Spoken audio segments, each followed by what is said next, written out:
And again, we have to remember that our mind, our brain, our body is built for survival.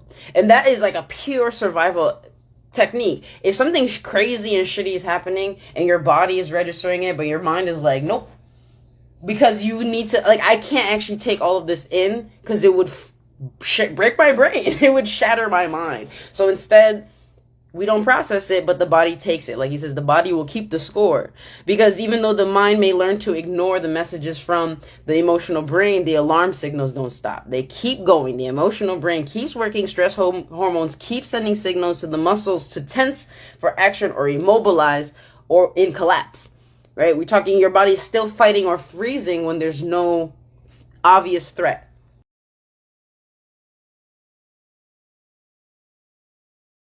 Hello and happy Sunday to everybody. I hope you've had a really wonderful weekend thus far. There was a beautiful new moon in Taurus yesterday, as well as a solar eclipse.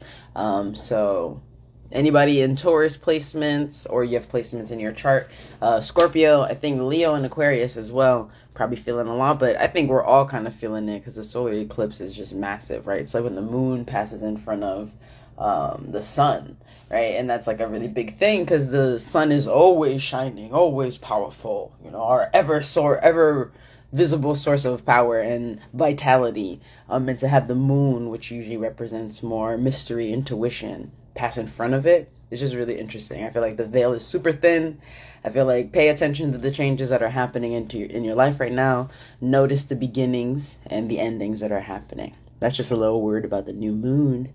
So I'm here today to read about the body keeps score again. Actually, this time let me update. I can put the little title, right? Let's see. The body keeps the score, chapter 3. Okay, awesome. And then I can pin this now. Yes, I'm not entirely certain how to title videos, but you know, it's fine. It's at least at the bottom this time. So first, I realized I haven't been introducing myself, so let me do that. I'm Gary. I use they, them pronouns. I'm originally from New York, currently in Miami. I'm a facilitator and a social emotional strategist. Which essentially is like I help people make sense of their big feeling. I hold space for people to explore and then make sense of their big feelings, dreams, desires, conflicts, especially inner conflicts, through a lot of intentional community spaces. So we explore topics like shadow work, inner child work, healing. For me, all of these concepts, the reason this is important to me, so shadow work is making the unconscious conscious, right? The things that are in our shadows and our darkness. That's not only the bad stuff, but just the stuff that you don't want to be or don't consider yourself, but is still part of you. Kind of turning a light on that, paying attention to that, right? Childhood, inner child work is about paying attention to your childhood, right? That the things that happen to us as children affect us, good and bad, right? It's not just, oh, a shitty childhood experience leads to a shitty life, but also understanding the dynamics that you've seen that has informed a lot of the way you're asking for your needs, right? What you think is appropriate to ask for, how you celebrate yourself, what you do with your feelings when you feel unpresentable, right? That's inner child work. And all of it falls under healing for me, because I think for me, healing is becoming whole. I feel like we have a lot of experience that fragment us. That's what this book is really about, right? Trauma wreaks havoc on the body. It leaves us with a lot of inner wounds and a lot of things to work through. So healing is about turning your eyes towards that, turning your energy towards that, and caring about your own stuff. That's to me what really healing is. And as you care about it more, you hold space for it, it becomes that, you validate your own experience. That's really at the heart of healing for me. And so reading this book thus far has been awesome.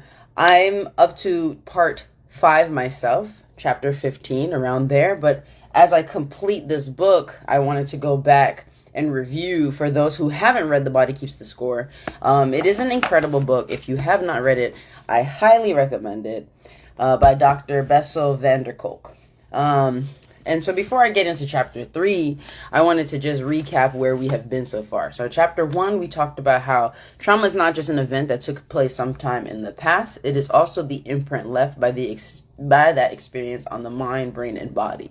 So trauma is an internal wound that has long-lasting external consequences and effects, and this imprint has ongoing consequences for how the human organism manages to survive in the present. So based on our traumatic experiences, based on what our body has taken on from that, based on the way that experience has imprinted upon us, how we have internalized that experience, it's going to change how we then organize the information moving forward. It's going to change how we survive.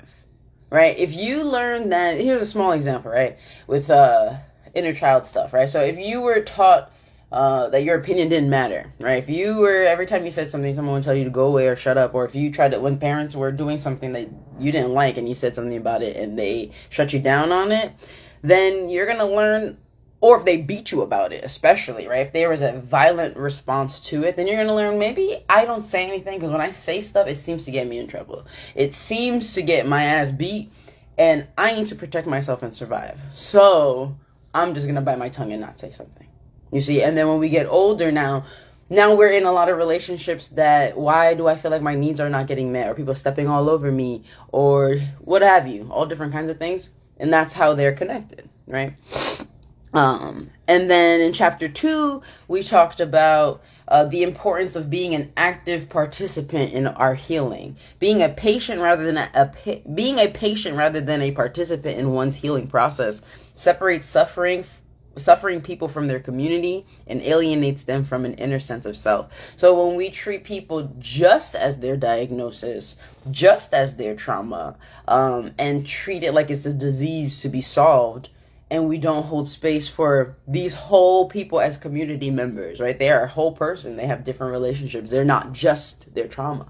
It leaves a lot of room for actual care to be happening, right? It's important that we are, like, trauma kind of removes your autonomy, right? Because it's almost like your body's taking over just to handle what's been going on. So when we heal, it's all about coming back into the body and being able to make decisions from a place of being clear in the body, you know? So yeah, that is where we're at so far. Chapter 3 the title is Looking into the Brain, the Neuroscience Revolution.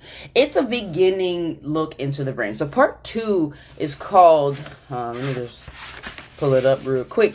Part 2 is called This Is Your Brain on Trauma. So in part 2, we're going to get really into the brain, like we talking anatomy, right? In this case, it's kind of just an overview of what's going on, really understanding how technology has opened up and deepened our insights. In the early 1990s, novel brain imaging techniques opened up undreamed of capacity. So now people, because of positron emission tomography, PET scans, PET scans, if anybody's had that, and later functional magnetic resonance imaging, fMRI, and enables scientists to visualize how different parts of the brain are activated when people are engaged in certain tasks or when they remember events from the past.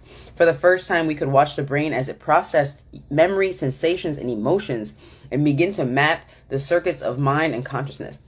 So this chapter is really cool because he's kind of talking about the advent of science at the time. So when brain imaging technology first appeared on the scene for people, and how revolutionary it was, because for the first time now we can just look at the brain, observe, and watch what lights up when trauma is happening or when different things are happening, whatever is going on. You get to watch what's going on, and so then truly make a case for the fact that trauma exists. It's not just this spiritual thing. It's not just this emotional thing that we can't quite put a finger on, or it's not concrete, but that it actually is connected to parts of our brain, right? So this is how he did it, and this is the story, because he always uses like a kind of a case study, right? So the story of the chapter is he and one of his assistants at Harvard at the time, Harvard Medical School. Yeah. They created a study where they collected participants, 8 people they had been working with who had been talking a lot about how their reality was hijacked by their trauma. So being caught up in images, feeling sounds from the past. Several said they wished they knew what trick their brain was playing on them during these flashbacks. So he said, okay, if I created this study where we came up with a very detailed script of your trauma, right? Or like something that would essentially trigger them, and then studied your brain, would you be into it? And apparently all 8 people said yes, and so they were excited.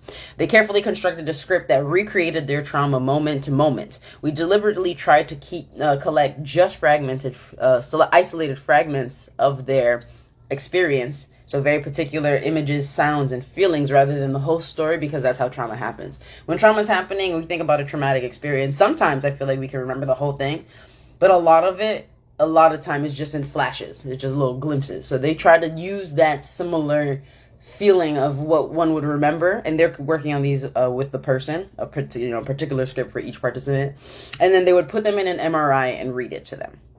Okay, and the idea was to observe their physiological response, so how their body responded, heart rate going up, arms tensing, and then also see what's going on in the brain, and then compare the two together, right? So the first person to go was Marcia, a 40-year-old school teacher from the suburb outside of Boston.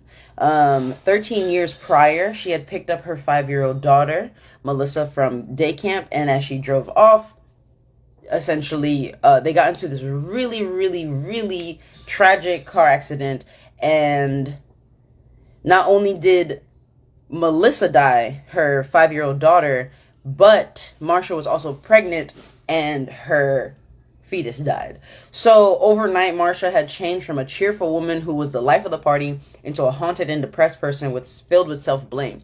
She moved from classroom teaching into school administration because working directly with children had become intolerable. As for many parents who have lost children, their happy laughter had become a powerful trigger. Even hiding behind her paperwork, she could barely make it through the day. In a futile attempt to keep her feelings at bay, she coped by working day and night. So she's trying to figure out how to work, because she just, working all day because she can't be around children anymore because her body has been so traumatized. So they come up with a story, they put her in the scanner, and the moment we turned on the tape recorder, her heart started to race and her blood pressure jumped. Simply hearing the script, hearing the words that she had actually helped come up with, activated the same physiological responses that had occurred during the accident 13 years ago. So we talking 13 years after this incident, just listening to the story again, like as though, describing it moment to moment, triggered the same exact physiological feelings for her. So in her body, it responded the same exact way. Blood pressure racing, heart rate, or blood pressure jumping, heart racing. When her heart rate returned to normal, they read a second script, which was just like getting out of bed, a normal thing, and brushing her teeth. This time her heart rate and blood pressure did not change. So it's not like it's just because she's in the machine and now she's having this, right? That's kind of the control. It's that she heard these words about this thing that was really impactful to her, this imprint. It triggered it, and she's back in the feelings. As she emerged from the scanner, Marcia looked defeated, drawn, and frozen. Her breathing was shallow, her eyes wide open wide, and her shoulders were hunched, the very image of vulnerability and defenselessness. And I really appreciate that Bessel acknowledges, we try to comfort her, but I wondered if whatever we discovered would be worth the price of her distress. So they found out some incredible things, but also, like he said, really traumatized, really triggered the fuck out of this woman to learn this, And it's a really dicey thing. Again, I think a big question I think about in this is how do we study trauma in people while still caring for them? And now we've learned there's so much that he has been able to learn, so now we can be a lot more careful and be trauma informed.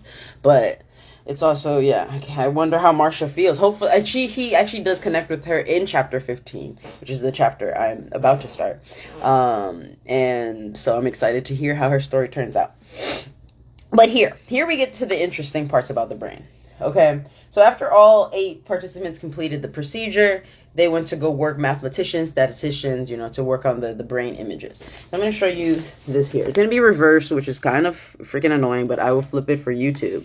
So this is the limbic brain, I want to say, right? This is the visual cortex, and this is the Raucous area. So we're going to talk about these more specifically. If you're not familiar with the brain, I was not prior to reading this book. So the first thing that he noticed was that the limbic brain, which is the emotional brain, did it activate? Yeah. Because intense emotions activate our limbic system. When we feel really deeply, limbic system is when we're talking like fight, flight. It's when we're talking, fight, flight, freeze. It's connected to the amygdala as well. The amygdala is kind of like the smoke detector of the brain. So if you smell smoke, it will emit stress hormones, right? So that you can fight, flight, or freeze. It's the thing that keeps you really, it keeps you not keeps you in survival. It is necessary in your survival. It activates your stress responses. So our study clearly showed that when traumatized people are presented with images, sounds, or thoughts related to their particular experience, the amygdala reacts with alarm, even 13 years later in Marshall's case. So we talking 13 years later, the brain is responding as though this is happening right now, and she's bracing herself, like, trying to protect her children when they're no longer even here, because it's so, it's so embedded in the brain. Activation of this fear center triggers the cascade of stress hormones and nervous impulses that drive up blood pressure, heart rate, and oxygen intake, preparing the body for fight or flight. The next part that was very interesting and I thought was most surprising was this area in the brain in the left frontal lobe of the cortex. Is called the Raucous Area. That area is one of the speech centers of the brain. And when stroke patients, when someone experiences a stroke, that part is actually most affected when the blood supply to that region is cut off, right? So if a stroke happens when there's a clot, and then the blood can't flow all the way. So when it cuts off and isn't able to go to the Raucous area, people can't talk. Without a functioning Raucous area, you cannot put your thoughts and feelings into words. It's like that, right? So it's crazy that in hearing your trauma story, your very particular story, so the emotional brain is lighting up, the amygdala, the stress thing is lighting up, and then your Raucous, your speech shuts down. Which, if y'all have ever been triggered, or if you've seen somebody triggered, is this something that you've seen? I know I have personally had this experience of feeling totally activated in my body and not able to speak, which is pretty deep. Yeah. In other words, we had visual proof that the effects of trauma are not necessarily different from and can overlap with the effects of physical lesions like strokes. Hello. Thank you for joining. Happy Sunday to you.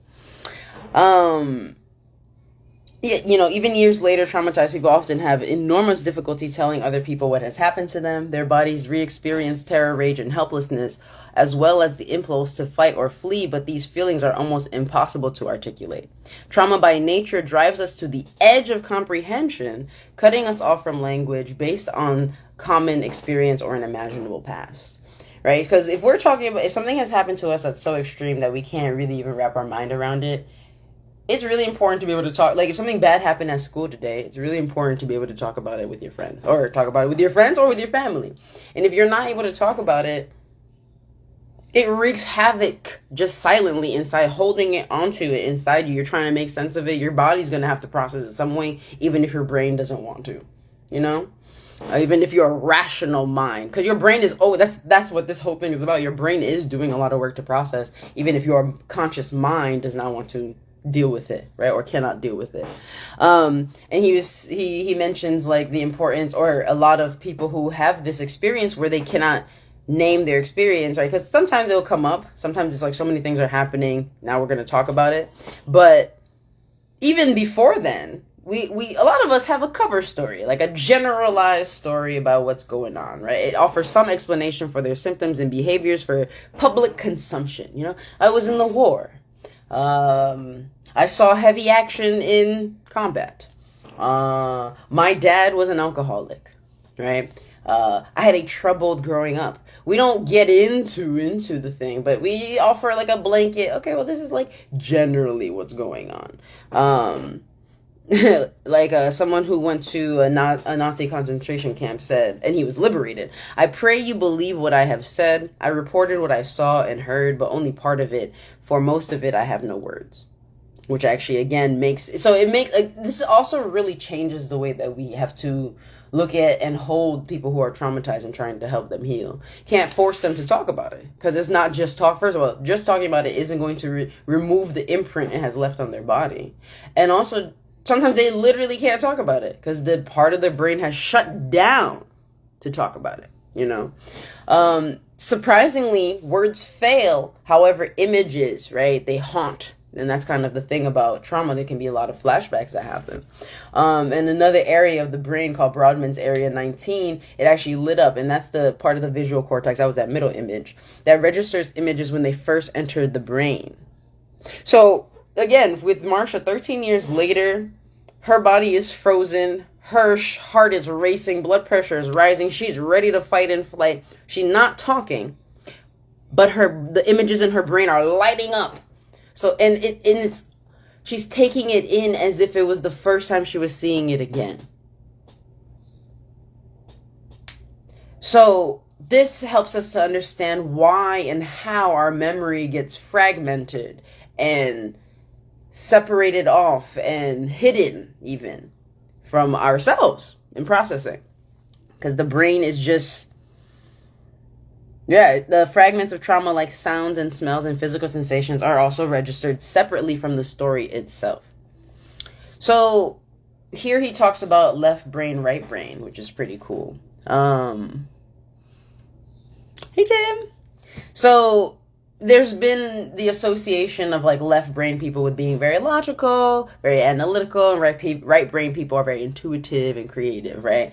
The right side of our brain is the intuitive, emotional, visual, spatial, tactual part. The left side is linguistic, it's sequential, analytical, as it says. So if you were to think about when we're talking about communication, the left side does the talking, as he said, but the right side does the nonverbal communication. The left side may have the words to articulate, but the right side is the part that gives you body language, that gives you facial expressions. It's the first side of the brain to develop in the womb is the right side, and that's what the nonverbal communication is between babies and their mother. It's the right brain, right? And so this is relevant because it enables people to name things, compare them, understand their interrelations, and begin to communicate their own subjective experiences to others. You need both sides of your brain to process, right? You can't, even the people who are, I'm just left brain, I'm just right brain. No, you're both brained, right? You can favor one side, but you need both of them working in tandem so that you can be a person to convey normally, right? Because if you're talking, but your nonverbal communication is off, are you conveying your point accurately? Are you connecting with people in the way that you need to? It's going to be a little bit harder. So what he thought, or what they talk about that was really interesting, the left brain remembers facts, statistics, vocabulary of events, right? The right brain remembers memories of sounds, touch, smell, and emotions that they evoke. It automatically reacts to voices, facial features, and gestures and places experienced in the past. What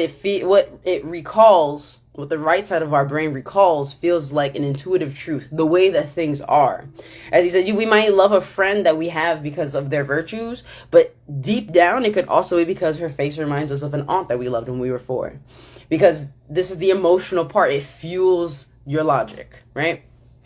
So under ordinary circumstances, brains are working both ways. However, the Broca's, like I said, the part of speech of your brain is on the left side. That part shuts down. So the left side of your brain actually entirely shuts down when you're going through a traumatic episode or re-experiencing your trauma or re-experiencing the imprint, right?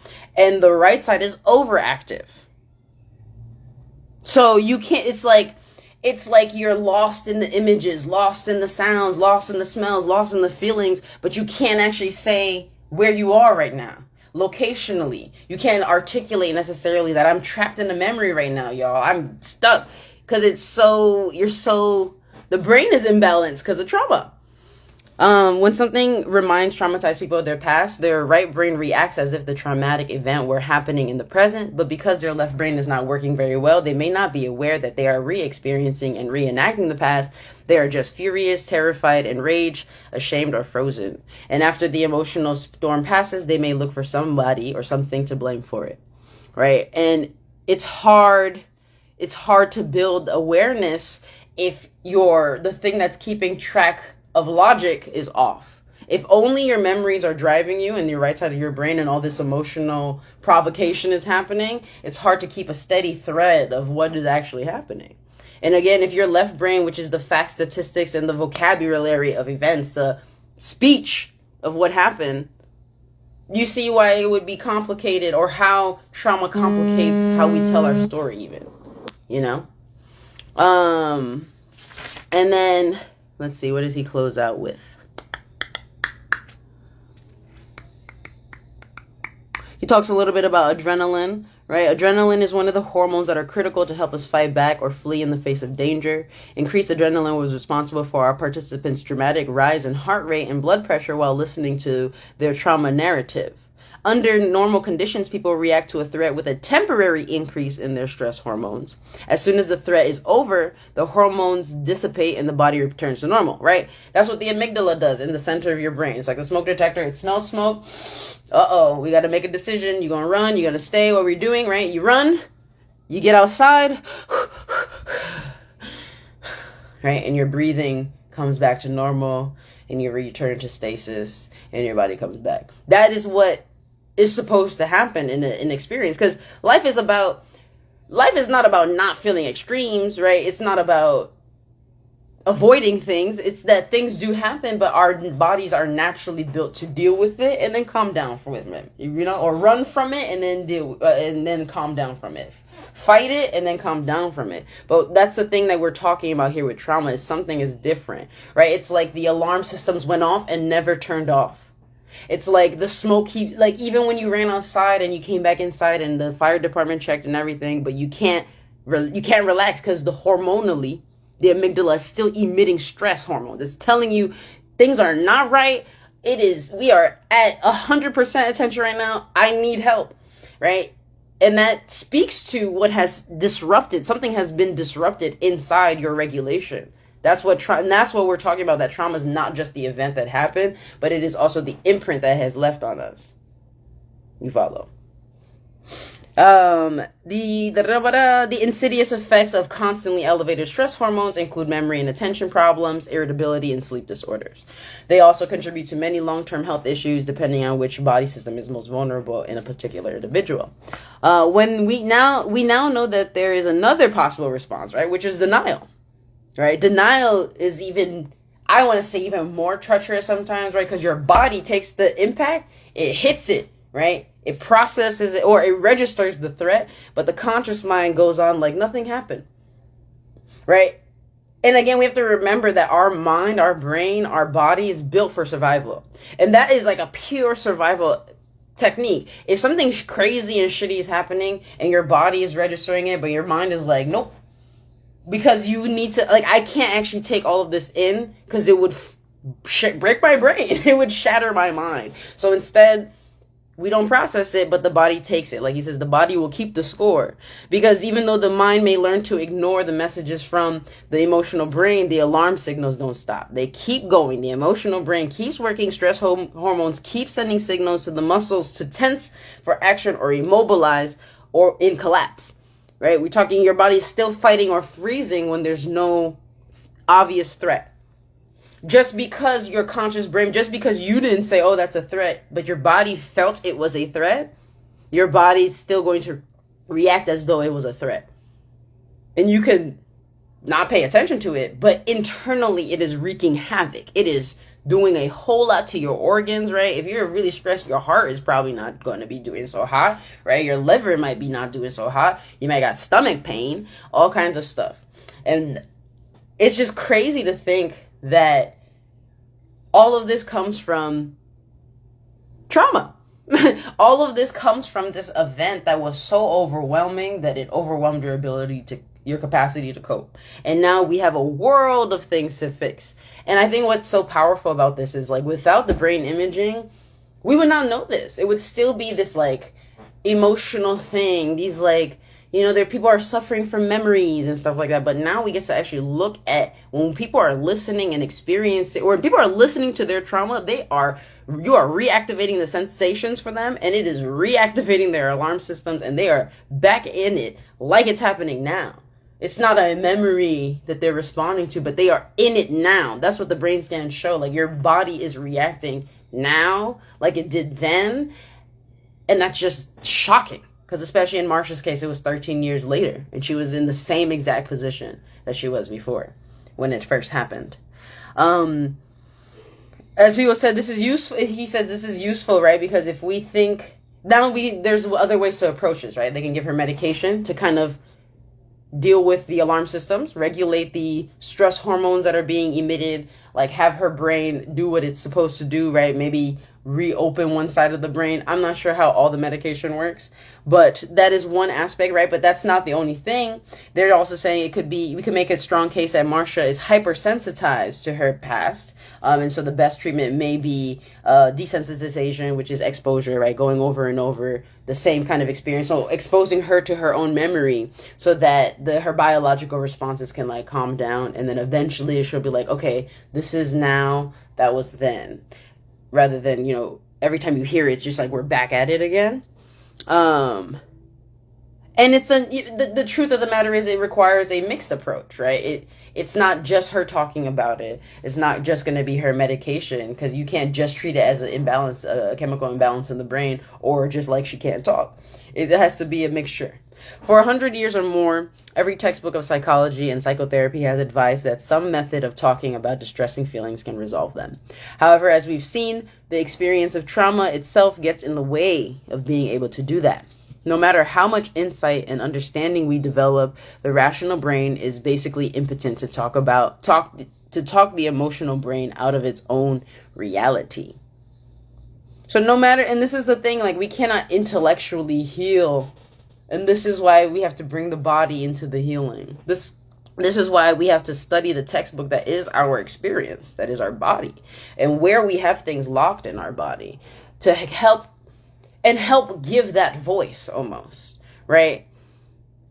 But not just talking about, oh yeah, I was beat as a kid, and it's almost like trying to understand why you are away based on your experiences. It's like helpful, like he's saying, but at the same time, if there's parts of your brain that are not able to talk when you're experiencing or recounting your trauma, then it makes it really hard to talk about. I'm continually impressed by how difficult it is for people who have gone through the unspeakable to convey the essence of their experience. It's much easier for them to talk about what has been done to them, to tell the story of victimization and revenge, than to notice, feel, and put into words the reality of their internal experience. So sometimes it's easier to talk about what was done, what they said, that versus how it felt, where you were in your body, and what the reality of those actions that someone else took were on you.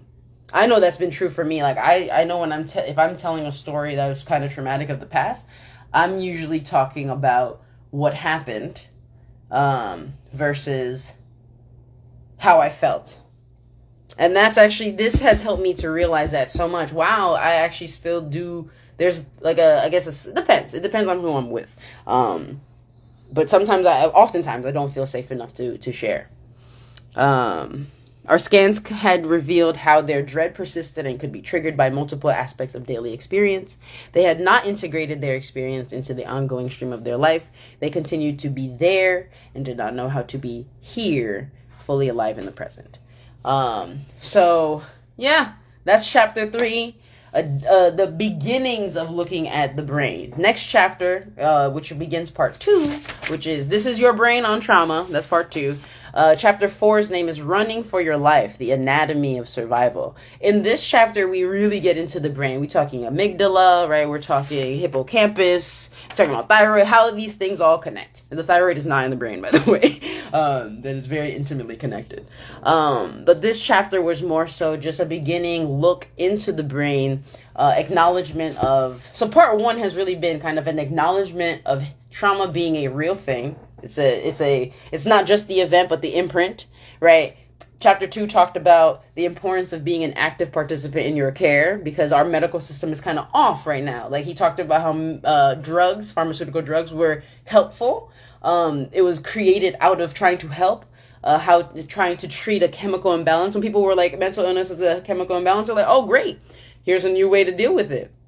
But he's also talking about how that got taken when you take something to the extreme, you can kind of tarnish it too. So he talks about how that kind of became an issue, but he's kind of giving us a full picture of where we are with our medical and where he was. Right? I think in this part, he's probably by the 70s, 80s, talking about how medical modernization, yes, and technological advancements have actually helped us to understand trauma deeper. I think it's very much making a case for trauma. It's not a spiritual thing only. It's not an emotional thing only, but it's something that can be studied in the brain. You can see how trauma lights up the brain.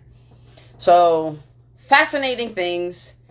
Next chapter, we're getting into the anatomy of the brain. So we're going to actually see how trauma kind of causes your brain to misfire. So example being the amygdala. We said this before. The amygdala is a smoke center of the brain, smoke detector, right? So it's a thing, it's like a comparison. It's not actually just that, right? But it's the thing that detects stress, and then it will emit stress hormones. It's going to activate your stress response to begin the fight or flight process, right?